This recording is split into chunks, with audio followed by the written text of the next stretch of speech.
प्रधानमंत्री कहते थे आजादी के 75 साल होने पर भाइयों बहनों इनको पक्का मकान देंगे, तो पक्का मकान के पिछवाड़े में डाल दिए। 80,000 करोड़ का विमान चढ़ा है, मशरूम की सब्जी खा रहा है?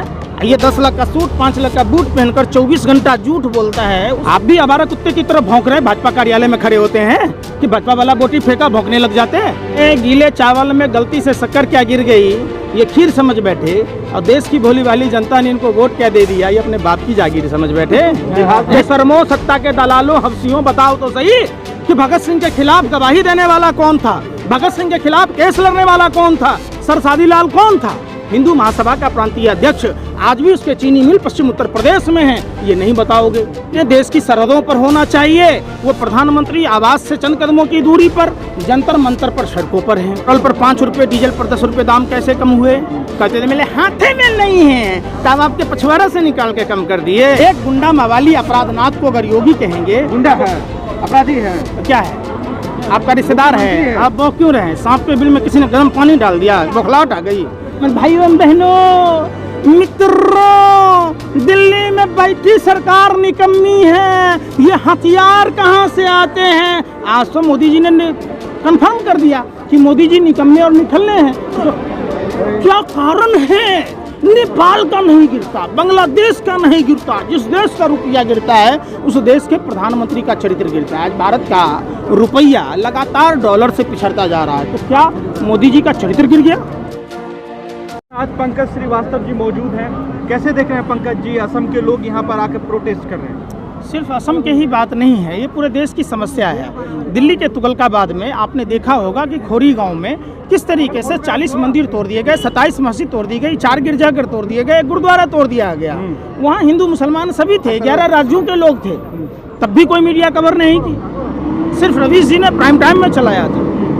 और तो और असम के जो लोग आज सड़कों पर हैं, देश की राजधानी दिल्ली के जंतर मंतर पर हैं, वो अपने वजूद की लड़ाई लड़ रहे हैं। जो देश में 2 सबसे बड़ी नदियां ब्रह्मपुत्र और कोसी कटाव के कारण जो लोग विस्थापित होते हैं, ये लोग ब्रह्मपुत्र नदी के पास के लोग हैं, जो अपनी झुग्गी में कैंप में लगा कर रहते हैं। नदी लील जाती है, प्राकृतिक आपदा है, लेकिन सरकार का काम है कि मानवता को ध्यान में रखते हुए, इंसानियत को ध्यान में रखते हुए उनके पुनर्वास की नीति बनाए और उनको ठोस पक्का व्यवस्था करे। उल्टा सरकार कहती है कि न घर बसा हमारा और न घर बसने देंगे तुम्हारा, मैं भी रंडवा तू भी रंडवे रहो। ये कहाँ बोल रहे हैं? तो क्या कर रही है? एक बात बताइए, धौलपुर की घटना, मोइनुल की हत्या किन परिस्थितियों में हुई? शायद आप बेशर्म पत्रकार हैं इसलिए आपको नहीं दिख रहा, आपको दिखेगा कब? जब एक पत्रकार हाथों में माइक और गले में कैमरा टांग कर पुलिस के सामने में कूद कर हत्या कर रहा था। वो लोग सिर्फ अपने वजूद की लड़ाई लड़ रहे थे, अपने आने वाली पीढ़ी के लिए लड़ रहे थे, जो अपने पीढ़ी के लिए, उनके जीवन यापन के लिए, उनके खुशहाली के लिए लड़ रहे थे। उनको पुलिस प्रशासन, जब ये सरकार डरती है भाजपा की, तब प्रशासन को आगे करती है। मोदी जी कह रहे ना खाऊंगा ना खाने दूंगा, आप कह रहे ना घर बसा है। 85,000 करोड़ का विमान चढ़ा है, मशरूम की सब्जी खा रहा है? ये 10 लाख का सूट 5 लाख का बूट पहनकर 24 घंटा झूठ बोलता है। उस जुट्ठे के सरदार, ये तो सुरक्षा जुड़ा हुआ मामला है। क्या कहाँ का सुरक्षा? पैदल चलेंगे प्रधानमंत्री, हवाई जहाज पे नहीं चलेंगे। और कुछ बोलना है?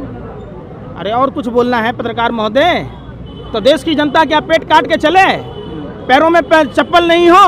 अनप्लैन्ड लॉकडाउन में देश के मजदूरों का क्या स्थिति था आपने नहीं देखा? आप क्या कहना चाहते हो कि ये अपने वजूद की लड़ाई लड़ रहे हैं? जो ब्रह्मपुत्र नदी से कटाव होता है, प्रधानमंत्री जब बंगाल में जाके झूठ बोल सकते हैं कि 24 लाख बेघर लोगों को घर देने की बात थी, उस लक्ष्मी देवी को, वो लक्ष्मी देवी केवट समुदाय की विधवा बहू थी, उसके साथ फ्रॉड किया, चीटिंग की, तो इनको मकान का कैसे उनके हित की बात कर रहे हैं? ये कह रहे हैं अलीगढ़ यूनिवर्सिटी का कैंपस मांग रहे हैं, जबकि अलीगढ़ यूनिवर्सिटी जान ही रहे हैं प्रधानमंत्री जी देखना नहीं पसंद करते हैं, वहाँ तो देशद्रोही पैदा होते हैं। इस तरह की बातें कर रहे हैं। अरे सत्ता के दलालों भरमो शर्म करो। अलीगढ़ जामिया जेएनयू में देशभक्त पैदा होते हैं, आप समझो। तो आपने कह रहे हैं। अरे सुन तो लो यार, मोदी जी क्या कह रहे हैं? जिसने अलीगढ़ मुस्लिम यूनिवर्सिटी की स्थापना की, उन्होंने 5 मुस्लिम समुदाय के होने के बावजूद अलीगढ़ मुस्लिम यूनिवर्सिटी के लिए 5 लाख दिया और काशी हिंदू विद्यापीठ के लिए 10 लाख दिया। तो वो देशभक्त थे या देशद्रोही हो गए? बताओ। ये गंगा जमुना तहजीब का देश है, यहाँ सबके हितों की बात है। साझी विरासत का देश है। इस देश की आज़ादी में कुर्बानी में देने में अशफाकुल्लाह खां का ही उतना योगदान है जितना ठाकुर रोशन सिंह का है, भगत सिंह का है, खुदीराम बोस का है, सुभाष चंद्र बोस का है। आप देखे न्यूज़ पढ़े थे ना कि अलीगढ़ मुस्लिम यूनिवर्सिटी जो 99 ईयर्स लीज पे ली गई थी उसको वापस लेने की मांग कर रहे हैं। ये गोबर को च्यवनप्राश समझ के खाने वाले लोग हैं। गोबर में कितना भी घी डालोगे, शक्कर डालोगे, ड्राई फ्रूट डालोगे, मावा डालोगे, गोबर का हलवा थोड़े ना बनेगा। जानवर के बच्चे को पता है कि गोबर नहीं खाना चाहिए, मूत्र नहीं पीना चाहिए, लेकिन ये गोबर खाने वाले लोग हैं, इनके दिमाग में भुस्सा भरा हुआ है। तो इनकी बात क्या चर्चा करते हो? चर्चा करो ना आप कि जो ब्रह्मपुत्र नदी से कटाव हो रहे हैं, अगर ये लोग अपने पुनर्वास की बात कह रहे हैं तो सरकार वैकल्पिक व्यवस्था क्यों नहीं कर रही है? जो प्रधानमंत्री कहते थे आज़ादी के 75 साल होने पर भाइयों बहनों इनको पक्का मकान देंगे, तो पक्का मकान के पिछवाड़े में डाल लिए। 15 लाख की तरह जुमला था, 2 करोड़ युवाओं को रोजगार देने की तरह जुमला था, क्यों नहीं दे रहे? ये सवाल पूछता है भारत, और ऐसे निकम्मे निठल्ले अमानवीय प्रधानमंत्री पर थूकता है भारत। प्रधानमंत्री पे थूक देंगे? क्यों नहीं थूकेगा? क्यों नहीं थूकेगा भैया? बताओ, हम इस देश के नहीं हैं? हम कहाँ के हैं भैया? आप 3 देशों से लाने की बात कह रहे थे, अपने मुंह में ला लिया, पहुना के मुंह में छा ली। हम हिंदू यहीं भारत के हैं। पूरा कश्मीर से कन्याकुमारी तक भारत एक होकर लड़ा था। ये लोग वो लोग हैं, ये सावरकर के आइडियोलॉजी को मानते हैं, ये गोवलकर को मानते हैं, एडगेबार को मानते हैं, गोडसे को मानते हैं। अगर ये सूरदास को पढ़ा होता, मीरा को पढ़ा होता, तुलसीदास को पढ़ा होता, तो प्रेम दर्शन का चीज़ है, प्रेम प्रदर्शन का चीज़ नहीं है। प्रधानमंत्री प्रदर्शन करते हैं, कभी जाके झाड़ू पकड़ लेते हैं, तो कभी पैर धो के पीने लगते हैं, तो कभी कुछ करने लगते हैं। तो प्रधानमंत्री को इतनी शर्म नहीं है कि आसाम भारत का एक अभिन्न राज्य है, वहाँ चले जाते और वहाँ के जो 4 जिले लगभग से ज़्यादा जिले हैं, दरांग है, सैनितपुर है, हुगई है, धुबरी है, ऐसे ज़िलों में जहाँ सरकार, वहाँ की सरकार धार्मिक आधार पर धर्म का नाम लेकर हिंदुओं के साथ भी कर रही है, लेकिन जिस तरीके से घोड़े को चमोटी बांध दिया जाता है कि घोड़ा सड़क के बाएं और दाएं हरियाली घास न देखे, सीधा सड़क पर चलता रहे, धर्म के नाम पर सिर्फ हिंदुओं को ये लग रहा है कि मुसलमानों के साथ हो रहा है, मुसलमानों को लग रहा है हिंदुओं के साथ हो रहा है। एक बात बताओ, CA NRC में 19 लाख से ज़्यादा लोग थे, उसमें 14.5 लाख तो हिंदू थे। तो ये सवाल सिर्फ हिंदू मुसलमान का नहीं है, इंसानियत का सवाल है। और जो लोग इसको हिंदू और मुसलमान से आंक रहे, वो जानवरों से भी गए गुजरे हैं, उनमें मानवीय संवेदना नहीं। के लोग कल आए हुए थे, बोल रहे थे कि नेहरू पाकिस्तान से आए हैं। इनके बाप दादा गोरे अंग्रेजों के दलाल और मुखबिर थे। गोरे अंग्रेज सावरकर के नाजायज़ औलादे हैं। ये सावरकर ने 3 समझौतों पर समझौता किया था गोरे अंग्रेजों से, फूट डालो और राज करो। अंग्रेजों का एक शगुफा था, उस शगुफा को मानने वाले लोग हैं कि गांधी नेहरू और देश की आज़ादी की लड़ाई का विरोध करना और मुसलमान का विरोध करना। सावरकर नास्तिक था, जब से गोरे अंग्रेजों से दलाली खाया 60 रुपया महीना पेंशन। सावरकर का गोरे अंग्रेज जीजा फूफा लगता था जो 60 रुपया महीना पेंशन देता था। आप बताओ ना, पत्रकारिता करते हो, क्या करते हो यार? कल केदारनाथ में नरेंद्र मोदी जी थे, तो पूरा देश को एक मैसेज गया कि अब ये जल्द ही हिंदू राष्ट्र बनेगा, क्योंकि हर जगह जो है मंदिरों में LCD लगाई गई, ये लगाई गई, तमाम चीज़ें देखिए लिखित में। अरे सुन तो लो यार, भगवान श्री कृष्ण ने गोवर्धन पर्वत उठाया, किसी में भेदभाव आप की। चाहते हैं कि नहीं हिंदू राष्ट्र बने? बता दीजिए, आप चाहते हैं कि नहीं? ये राष्ट्र धर्मनिरपेक्ष राष्ट्र बने, बाबा साहब अम्बेडकर के संविधान से चलेगा। आप भी आवारा कुत्ते की तरह भौंक रहे हैं, भाजपा कार्यालय में खड़े होते हैं कि भाजपा वाला बोटी फेंका भौंकने लग जाते हैं। ये देश साझी विरासत का देश है, ये मौलाना अब्दुल कलाम आज़ाद का देश है, ये डॉक्टर भीमराव अम्बेडकर का देश है, ये महात्मा गांधी का देश है, ये सरदार पटेल का देश है, ये अशफाकुल्लाह खां का देश है। किसी एक नरेंद्र मोदी का देश है कह रहे हैं भाजपा वाले, नरेंद्र मोदी का देश है, बदल गया भारत। कौन कह रहा? भाजपा के लोग कह रहे हैं गीले चावल में गलती से शक्कर क्या गिर गई, ये खीर समझ बैठे, और देश की भोली भाली जनता ने इनको वोट क्या दे दिया, ये अपने बाप की जागीर समझ बैठे। आप बताओ ना, फिर वो बात सुन तो लो। ये लोग भाजपा RSS श्यामा प्रसाद मुखर्जी देश का सबसे बड़ा गद्दार, जो 1900 बिल्कुल सुन लो पहले बात, अरे सुन तो लो, मुँह का बाबा सिर है, कान का भी है, सुनते क्यों नहीं हो? श्यामा प्रसाद मुखर्जी 1941 में बंगाल प्रांत में सरकार बनाई, धर्म के आधार के विभाजन के नाम पर प्रस्ताव पास किया। सुनिए पहले बार, सुनो ना, उधर उधर हुलबुल मत करो, बौखलाओ मत, सुनो। जैसे ऐसे बौखला रहे हो जैसे कुत्ते के पूंछ पर लात रख दिया हो, कुत्ता बिलबिला जाता है। वो श्यामा प्रसाद मुखर्जी कलकत्ता यूनिवर्सिटी का बंगाल प्रेसिडेंसी हुआ करती थी, उस समय वीसी थे वो श्यामा प्रसाद मुखर्जी। 1942 में भारत छोड़ो आंदोलन को चलने के लिए चिट्ठी लिखा और गार्ड की नौकरी पाई। 1943 में गुलाम हुसैन अब्दुल्ला खां और जिन्ना के साथ सिंध प्रांत में सरकार बनाई, अखंड भारत को खंड खंड किया। कौन लोग थे भैया, आप बताओ ना। हेलो, कहाँ ध्यान है तुम्हारा, सुनते नहीं हो। अब सच बात सुनने में कड़वी लगती है, नीम के पत्ता की तरह। ये देश की क्लियर मीडिया नहीं बताती कि अखंड भारत को खंड खंड करने वाले लोग हैं। कौन लोग हैं? जब नेताजी सुभाष चंद्र बोस आज़ाद हिंद फौज का गठन कर रहे थे, सिर्फ भारत को आज़ाद नहीं कराया, विश्व के कई मुल्कों को आज़ाद कराया। तब ये क्या कर रहे थे? महारानी विक्टोरिया को सलामी ठोक रहे थे। जब नेताजी सुभाष चंद्र बोस के आज़ाद हिंद फौज में नहीं जाने के लिए वो हिंदू समाज को मना कर रहे थे। भगत सिंह जैसे शरीफे लोगों का विरोध कर रहे थे। भगत सिंह के खिलाफ गवाही देने वाला कौन? अरे पूछ बेशर्मो, सत्ता के दलालों, हवसियों, बताओ तो सही कि भगत सिंह के खिलाफ गवाही देने वाला कौन था? भगत सिंह के खिलाफ केस लड़ने वाला कौन था? सर शादीलाल कौन था? हिंदू महासभा का प्रांतीय अध्यक्ष, आज भी उसके चीनी मिल पश्चिम उत्तर प्रदेश में है। ये नहीं बताओगे? इतिहास बताओगे? इतिहास के पन्ने बदले जा रहे हैं, पलटे जा रहे हैं। उसमें ये तमाम चीजें जो आपने जिक्र किया, वो कह रहे हैं किंवदंतियां हैं। सुन तो लो यार, मैं क्या कह रहा हूँ, प्रकृति के नियम बदल सकते हैं। पुरुष का जो मानसिकता है औरतों के प्रति नहीं बदलता। ठीक उसी तरीके से मोदी जी का वेशभूषा तो बदल सकता है, लेकिन मोदी जी की जो मानसिकता है वो मानसिकता नहीं बदल सकते ना। 10 लाख का सूट पहन लीजिएगा, 5 लाख का बूट पहन लीजिएगा, 1.5 लाख का घड़ी चश्मा पहन लीजिएगा, 85,000 करोड़ के विशेष विमान पर चढ़ जाइएगा, गधे को अगर शेर का आवरण पहना दीजिएगा तो गधा शेर थोड़े ना हो जाएगा, गधा तो गधा ही रहेगा। समझिए, वेश बदलने से क्या चाहता प्रधानमंत्री गधा है? मैं क्या कह रहा हूँ, सुन रहे? मैंने उदाहरण दी, मैंने तो कहा नहीं। क्यों बखला रहे हो, क्यों बखला रहे हो?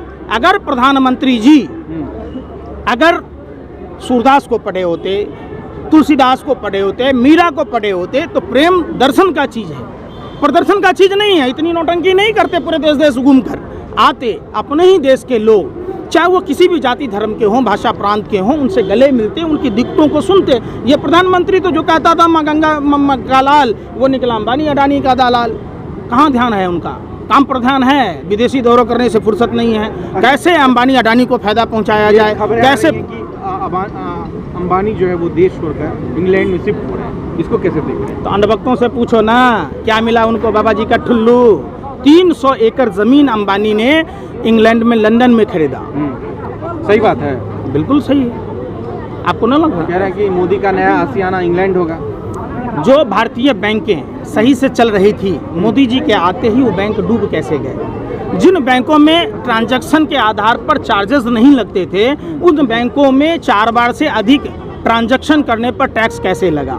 जो मोदी जी के आने से पहले रेल टिकटों में दाम कम होते थे, प्लेटफॉर्म टिकट के दाम 3 रुपये थे, वो 50 रुपये कैसे हुआ। रेलवे का निजीकरण कैसे हुआ, रेलवे की बहाली कैसे बंद हुई, बैंकों की बहाली कैसे बंद हुई। 2018 का जो विज्ञापन निकला था वैकेंसी, उसी वैकेंसी में ये छात्र 54,995 छात्रों ने उत्तीर्ण किया था। और तत्कालीन गृह मंत्री नित्यानंद राय ने लोकसभा में लोकतंत्र के मंदिर में बयान दिया था, इन्होंने मेडिकल पास की, फिजिकल पास किया, रिटर्न पास किया। जिन्हें देश की सरहदों पर होना चाहिए वो प्रधानमंत्री आवास से चंद कदमों की दूरी पर, जंतर मंतर पर, सड़कों पर हैं।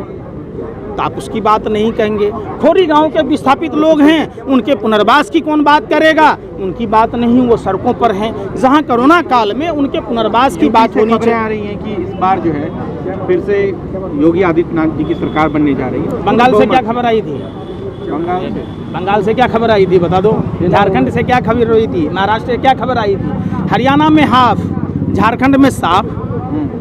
हरियाणा में हाफ, झारखंड में साफ, महाराष्ट्र में सुपरा साफ, दिल्ली में बाप रे बाप, बंगाल में इनका हुआ मुंडन साफ, और उत्तर प्रदेश जैसे राज्यों में इनका मुंडी साफ। लोगों ने देखा है। मुंडी साफ हो जाएगा यूपी में? बिल्कुल। अभी उपचुनाव के नतीजे, योगी जी झूठ बोल अरे रहे हैं। सुन लो बात ना भाई, सुनते क्यों नहीं हो? उपचुनाव में देश की जनता ने ये सत्य साबित कर दिया कि वोट के चोट दो, भाजपा को हराओ, महंगाई कम कराओ, देश की खुशहाली वापिस लाओ। आज पेट्रोल पर 5 रुपये, डीजल पर 10 रुपये दाम कैसे कम हुए? कहते थे मेरे हाथे में नहीं है, तब आपके पछवाड़ा से निकाल के कम कर दिए। 2014 से पहले $105.71 प्रति बैरल तेल था। तो 71 रुपये पेट्रोल मिलते थे, 55 रुपये 49 पैसे डीजल मिलता था। 2014 को कंपेयर करेंगे तो 82 रुपये प्रति डॉलर प्रति बैरल, आप सुनो भैया, सुनते क्यों नहीं, 82 रुपये डॉलर प्रति बैरल तेल है इंटरनेशनल मार्केट में, क्रूड ऑयल। तो आज दाम 2014 के मुकाबले अगर होता तो देश की आवाम को 40 रुपये लेना पड़ता। आपने कभी संदेशरा बंधु पर नहीं पूछा, जो संदेशरा भारत का आर्थिक लुटेरा, आर्थिक भगोरा, अरे सुन तो लो, यही बात हम समझाना चाह रहे हैं आपको। हमको नहीं समझाओ, अरे हमको नहीं समझाओ, अबे 100 रुपया देश हित अरे में जा सुन रहा तो है। लो यार, देश हित में था। संदेशरा बंधु 15,000 करोड़ रुपया लेकर भाग गया, नाइजीरिया जाकर सिप्को कंपनी खोल लिया। 1 नवंबर को पारादीप पोर्ट पर अराइवल टाइम था, सिप्को से, संदेशरा बंधु से और उनके साथियों से सरकार धंधा करती है, ये देश हित में है। अडानी के पोर्ट पर 3,000 टन हेरोइन पकड़ा जाता है, ये देश हित में है। पुलवामा में 300 किलो RDS, 50 किलो जेलेटिन और वो कार कहाँ से आया, इसकी जांच नहीं हुई, देश हित में है। दास हो रहा है, छत्तीसगढ़ में दास हो रहा है, हैं? बात वही है ना, अगर अडानी के बाप का नाम भी खान होता तो अडानी पर कार्रवाई होती, अगर प्रधानमंत्री का दोस्त नहीं होता तो आप सवाल पूछते। आप सवाल नहीं पूछते हैं कि वो DSP देवेंद्र सिंह जो 12 लाख रुपया लेकर आतंकवादी को दिल्ली ला रहा था, दिल्ली चुनाव से पहले, सरकार उस पर क्यों नहीं कार्रवाई करती है। छत्तीसगढ़ हमले में नक्सली हमले हुए, जिसमें भारत माँ के वीर सपूत शहीद हुए, जो ट्रैक्टर सप्लाई करने वाला भाजपा का नेता था, उस पर क्यों नहीं कार्रवाई हुई। अरे सुन तो लो भैया, पे खबर आ रही है, सुनिए लास्ट कि नेक्स्ट प्राइम मिनिस्टर जो है योगी आदित्यनाथ, इस पर एक आप योगी किसको कहते हैं सो बता दीजिए। एक गुंडा मवाली अपराधनाथ को अगर योगी कहेंगे, गुंडा है, अपराधी है, तो क्या है, आपका रिश्तेदार है, आप वो क्यों रहे। सांप के बिल में किसी ने गर्म पानी डाल दिया, बौखलाहट आ गई। 70 से अधिक धाराएं मामला दर्ज है। 15 वर्षीय युवती के साथ अमरोहा में बलात्कार हुआ, बलात्कारी मोनू धमकाता रहा, पीड़िता थाने के चक्कर लगाती रही और उसका FIR दर्ज नहीं किया गया। मोनू ने उसकी हत्या करके पेड़ से लटका दिया। तब आप कहाँ थे जब बहन मनीषा के साथ बलात्कार हुआ, दरिंदगी हुई, जीभ काट लिए गए, गर्दन की हड्डी तोड़ दी गई। 18 दिन तक उत्तर प्रदेश की पुलिस FIR दर्ज नहीं करती है, उल्टा सबूत और साक्ष्य को मिटाने के लिए मिट्टी का तेल छिड़क कर जला देता है। तब आप कहाँ थे। तब अभिकांत ठाकुर जैसे पूर्व IG के साथ सिर्फ ये कहने से कि हम चुनाव लड़ेंगे, लोकतांत्रिक देश भारत में अगर उत्तर प्रदेश के ढोंगी अपराधनाथ के खिलाफ चुनाव लड़ना क्या आतंकवादियों जैसा सलूक करवाने जैसा है। तब आप कहाँ थे। तब आप कहाँ थे जब प्रशांत कुमार जैसे IPS अधिकारी को, भदौरिया का आदमी जिसने थप्पड़ मारा, उसको भारतीय जनता पार्टी में युवा मोर्चा में अध्यक्ष बना दिया। तब आप कहाँ थे जो भारतीय जनता पार्टी के टिकट पर चुनाव लड़ने वाला श्रीनगर का तारिक, जो हथियारों का सप्लायर प्रधानमंत्री, भाइयों एवं बहनों, मित्रों, दिल्ली में बैठी सरकार निकम्मी है, ये हथियार कहाँ से आते हैं। आज तो मोदी जी ने कंफर्म कर दिया कि मोदी जी निकम्मे और निठल्ले हैं, जो 7 साल से दिल्ली में बैठे हैं। आप कहते थे डॉलर, क्या कारण है, नेपाल का नहीं गिरता, बांग्लादेश का नहीं गिरता, जिस देश का रुपया गिरता है उस देश के प्रधानमंत्री का चरित्र गिरता है। आज भारत का रुपया लगातार डॉलर से पिछड़ता जा रहा है, तो क्या मोदी जी का चरित्र गिर गया। ये सवाल पूछता है भारत और थूकता है आप लोगों पर भी और प्रधानमंत्री पर भी। फिर प्रधानमंत्री, फिर वही बात, प्रधानमंत्री का पद संवैधानिक पद है। कब अरे सुन तो लो यार, सुनते क्यों नहीं। अगर आप साधु रहोगे, आप इंसान हो, आप अगर धार्मिक प्रवृत्ति के होगे, आपका आचरण अगर सही होगा तब ना आरती उतारेगा। और आपका आचरण कुकर्मों से भरा, जुल्मों से भरा होगा तो आपको लोग थूकेगा कि नहीं, सो बताओ। देश के प्रधानमंत्री को जैसे राष्ट्रीय कार्यकारिणी में भाग लेने आए, आसाम के लोगों से मिलते, खोरीगांव के लोगों से मिलते, ये छात्रों नौजवानों से मिलते, देश के किसानों से मिलते, देश के मजदूरों से मिलते, तब तो आरती उतारी जाती। बात साफ है।